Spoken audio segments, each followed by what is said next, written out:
What is going on, guys? SkiveWalker here, and today, well, we have a little bit of a special preview for you today, because today, me and the Fett are finally here once again. We're together again. What is going on, my guy? Hello, sir. How are you? I'm good. All right, so today's episode, we're going to be talking some NHL playoffs. I know that they already started, but today was really the earliest day that we can get together.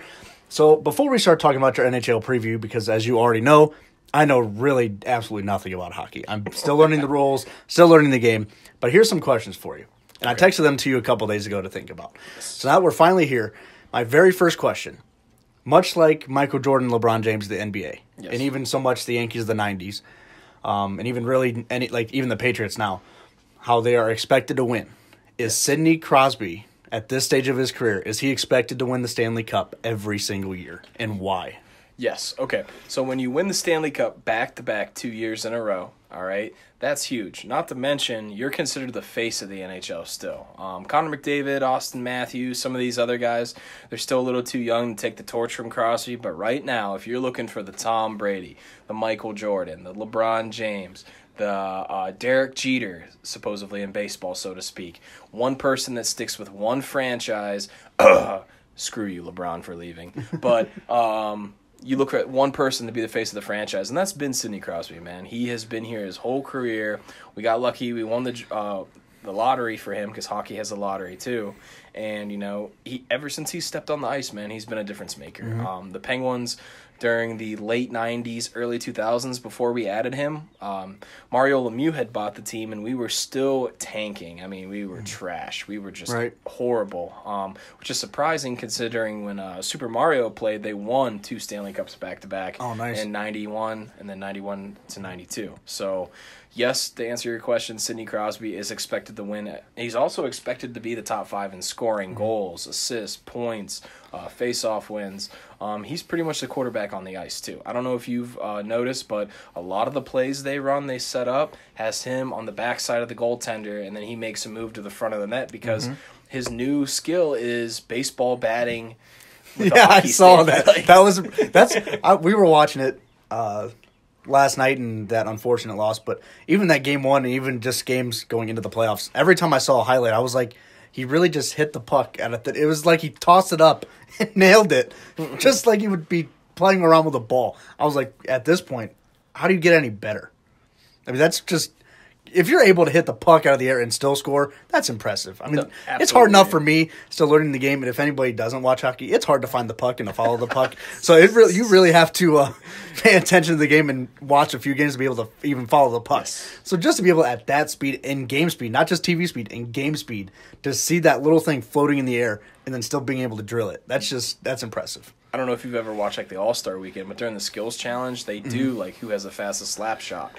Zdeno Chara won it for like 5 years straight. That dude's slap shot was like 110 miles an hour. Ooh. So it is equivalent to trying, a lot of people are like, oh, how do catchers catch a baseball? Well, there's a little more distance between the pitcher and catcher versus, the goaltender and the hockey puck being that odd little shape, dude. Oh, so yeah, man, Sidney Crosby has a lot to live up for. I will say, I hate to say it, but I am slowly seeing the decline. And it's not just him. It's based on the Penguins because their big three, Phil Kessel, Evgeny Malkin, those guys now are creeping towards 30. And we all know what happens when you get on the other side of 30. Yep, your production starts to go down. All right, so that's a very good answer, very elaborate answer for the first question. So the second question, is this the best Sidney Crosby that we've seen?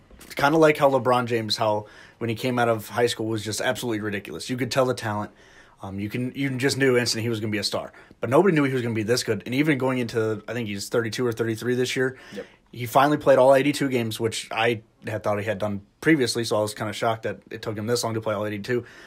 But he was such a difference maker for the Cavs, and whenever he doesn't play, it's a completely different team. You're probably going to lose. And even when he left Miami, you could tell when he left the Cavs the first time and when he left Miami the first time, the two teams just never recovered. I mean, Miami, I guess, has gone to the playoffs, but they were never real contenders, and I think they made it to playoffs more because the Eastern Conference was really bad.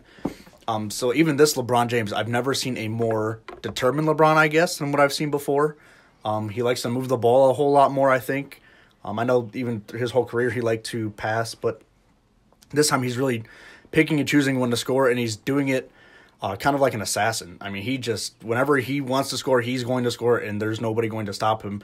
And now that he's improving his three-point range, it's almost like, can he get any better? And then the next time you watch him, he improved again, and you just can't believe it. So it's the same kind of thing going on with Sidney Crosby, where he was great coming into the league, and he's always been the face of the Penguins since he got drafted.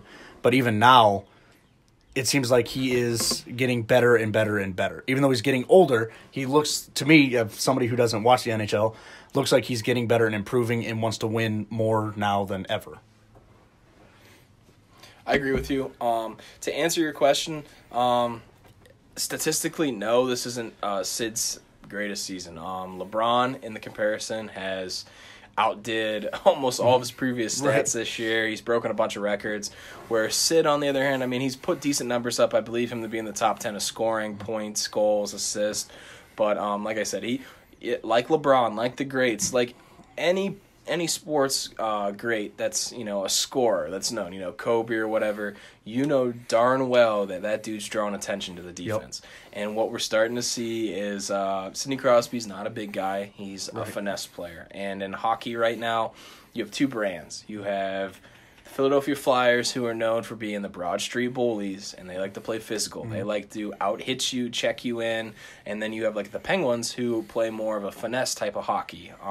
Speed, push the puck. It's almost equivalent to basketball, where the Flyers like to stop, set the offense up in basketball, where, the Rockets like the running gun, the Warriors running gun. So that's a comparison there between basketball and football with these two teams. But I know it's literally not been his best season, but if you watch him, man, like he's not slowing down that much. It's just he's still drawing all the attention. And, he plays with a lot of talented guys. Evgeny Malkin, Phil Kessel.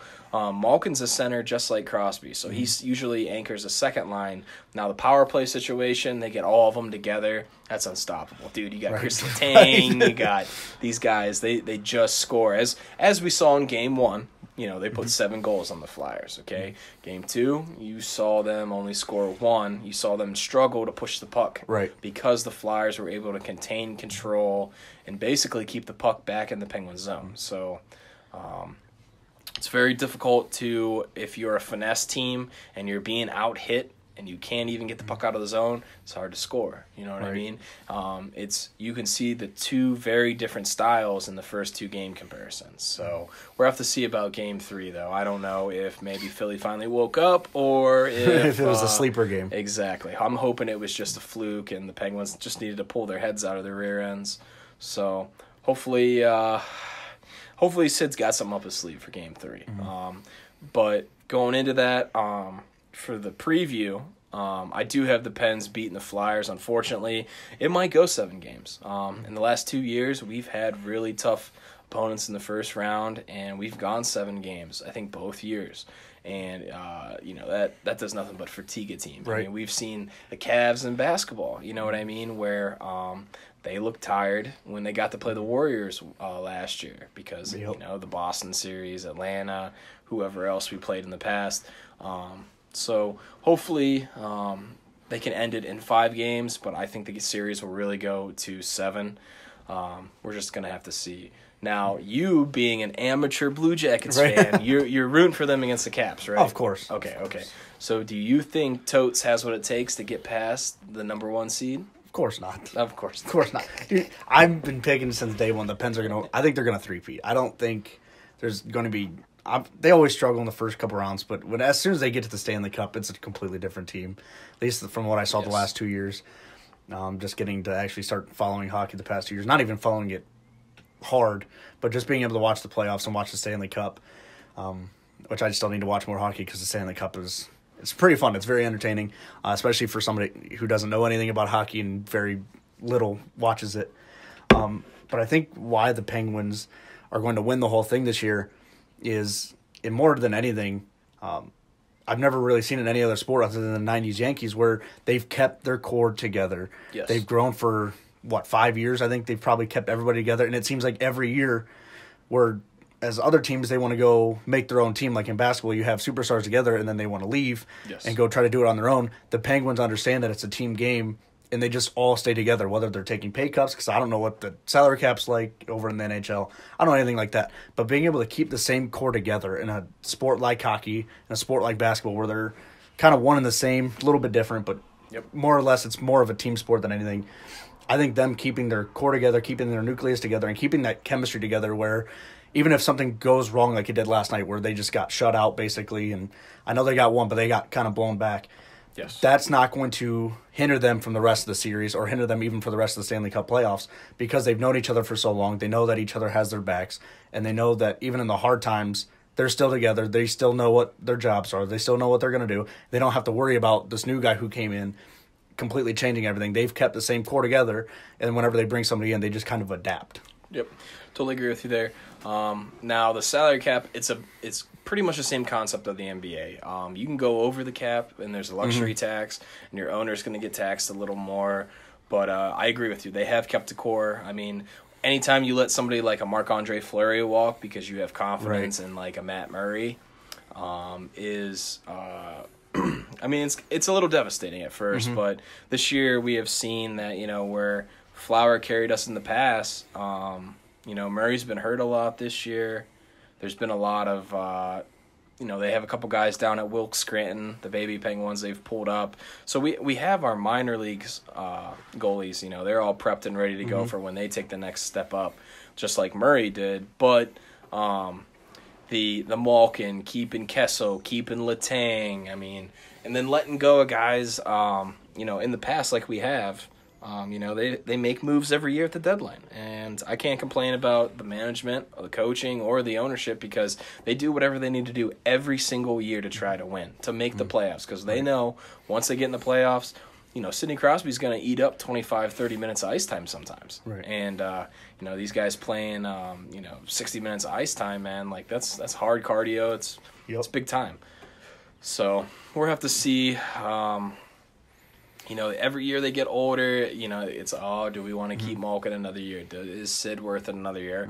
But to me, I think Sidney Crosby fits the same narrative as a Derek Jeter. You stay as long as you want. Absolutely. No force out. Nope. I think he's done enough for that franchise where even that whole team, you went with the ship. I think they should, before they rebuild, because it's coming probably within the next 5-7 years, probably. I don't know the age of hockey players, but even though they're going to have to rebuild at some point and everybody sees it, I think you go down with those guys. Absolutely. I mean, the Yankees did it. I think it's just right, just as maybe not a sports-wise, it's not smart, but just as a person-wise, they brought you this far. They've done enough for your franchise. They've brought you up. You might as well go down with them and then rebuild with another group and do the same thing. I think that's a key to franchise success. And, while we are on this subject, we can always laugh at the Des Bryants of the world, right? Right? Absolutely. Absolutely. He got short end of the stick. No, I agree there. That's cold-blooded by Jerry Jones. Oh, it was, too. 2 months ago, we love Des. And then here he is. He's on the streets. Come to Baltimore, Des. We need you. That's a separate podcast, ladies and gentlemen. So, basically, getting back to the playoff scenarios, we also have in the Eastern, we already talked about the Caps and the Blue Jackets. Yeah, I think the only way the Blue Jackets win is if Ovechkin chokes like he normally always does in the playoffs. Well, there's a joke we have in Pittsburgh, man, about having white Russians with no cups. Yeah. All right, man, go back to it. Okay, so basically Columbus is up 1-0 right now at the time of the podcast. I got Columbus pulling this out in 6 games, the upset over the Caps. And then I have them, hopefully they don't play the Pens because, man, it's just a rivalry game back-to-back because Ohio hates Pittsburgh, There's not a real love line between our states. Nope. So, and then we also have Boston and Toronto. Sorry, Toronto fans, you're going to get swept if not. Boston wins in 5. Boston is a tear. I worry about Boston in the finals. Tuukka Rask might be one of the better goalies this year statistically. But I do hate Boston, all Boston. I hate you Pats. I hate you Red Sox. I hate you Bruins. And I hate you Celtics. So the Boston hate will continue for me. I have you guys making it to the Eastern Conference Finals against the Penguins where that series will go 7 games. And that'll be a tiring 7 games. But Boston really doesn't have that big of a hurdle. Toronto's good, but they're young. Austin Matthews plays there. But they're still a couple pieces away from being a true contender. And then if they win, they'd end up going up against Tampa Bay, who, I have them beating the Devils in 6. I don't think the Devils are the same way. They're young, just like Toronto. Tampa Bay against Boston, though. Boston's got to win that. They got the better goaltenders, even though Tampa Bay might have slightly better offense with Stamkos. We have the Penguins playing the Blue Jackets in round 2. And then in the finals, we have them playing Boston after Boston beats Tampa Bay in their second-round matchup. The Western Conference Finals, I have Sharks and the Jets. I know it's pretty unpopular right now. A lot of people are hopping on Las Vegas's inaugural season bandwagon. They look good. They do look good. I'm impressed for an expansion team. That's a story there. That's impressive. 2-0 right now against the Kings, according today. Mm-hmm. So they won that game in overtime last night, so they're already up. So I think Las Vegas sweeps the Kings, maybe 4 to 5 games. Nashville, Colorado, that's another sweep right there for Nashville. I think 4 to 5 games, same scenario. Nashville's a good team. They're probably thirsty to go back. The only thing I hate about Nashville is I hate watching them throw catfish on the ice. Yeah. You could not get any more country, dude. That is so gross. They got all their country music stars and the fans, and I just don't understand the catfish. I don't understand throwing it on the ice. It's got to be. I don't get it. It's got to be a redneck thing. It's got to be. They're the only redneck town of the hockey team, pretty much. Winnipeg is playing Minnesota. They're up a game already on Minnesota. That's a 2 and 3 seed matchup. I think Winnipeg's going to escape with that one. They got a lot of good talent. Patrick Lane, Kyle Connor. I mean, a lot of these guys. Winnipeg's set up for the next 5 years to be in contention to go. The final Western Conference matchup is the Ducks versus the Sharks, Anaheim, San Jose. Sharks pulled a 1-0 win over them game 1. I think the Sharks will bounce out of that with a W in the series. Then I look to see the Sharks and the Knights go 7 games, while Nashville and Winnipeg would be the other Western Conference matchup where it's hard to choose between Winnipeg and Nashville, but I'm going to have to go with Winnipeg. Probably 7-game series. It could go either way. Now, like I said, my unpopular opinion of Sharks and Jets in the Western Conference Finals, I mean, it could swing either way. I mean, Nashville and Las Vegas would be an awesome series, too, because last year Nashville won the West. This year, you got Marc-Andre Fleury leading the inaugural season of Las Vegas. Honestly, I wouldn't be mad at a Las Vegas-Pittsburgh series either, a matchup between Marc-Andre Fleury and the Pens, and I think a lot of emotions that would be really charged. Absolutely. But basically, like I said, I'm rooting for the Pens all series. If they don't, we'll still be here to update after the first round. We'll probably still give previews and stuff. For sure. But just know that we both might not be happy if our teams get bounced early, if the Caps decide to come back on the Blue Jackets, or if the Pens decide to dump it against the Flyers. So, yeah, brother, you got anything else to say on the terms of hockey, my friend?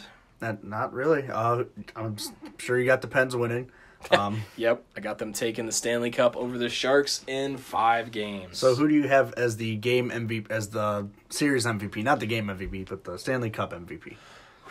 Man, I'll give you 2, all right? If Murray goes back to dominant form of game 1, like he did in that 7-0 win, I'd almost have to give it back to Murray. Right.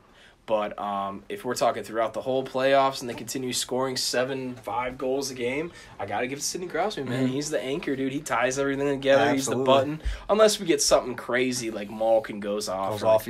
6 hat tricks. Right. Or my boy Kessel. Fat Man Kessel, yeah. So goes off, yeah. Personally, I'd like to see, Letang have a hell of a series. And yeah, that's my boy, too. I got a Letang jersey.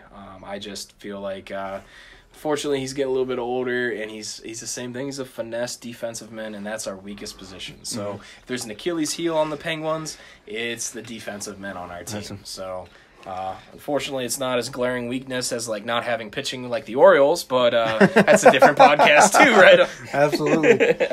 Well, I'm hoping the Blue Jackets can pull up the upset of the century and go ahead and win this thing, but if they don't, I wish you the best of luck for the Pens because, like I said, I don't follow hockey. So if my team doesn't win, I'd rather you guys win and be happy. And if the Knights win, I like Fleury. So it helps that it would make your life at home easier too. Oh, for sure, yeah, because this will probably end. When is it gonna end? Does it end in May? Yeah. Oh boy! So right after the wedding, so that would be a Go Pens. Yeah. You're like, go Pens. I hope they win the whole thing. That changed very quickly, everyone heard. Sure did. But, all right, man. With that being said, we're going to get the heck out of here. SkiveWalker signing off. Peace. Bye.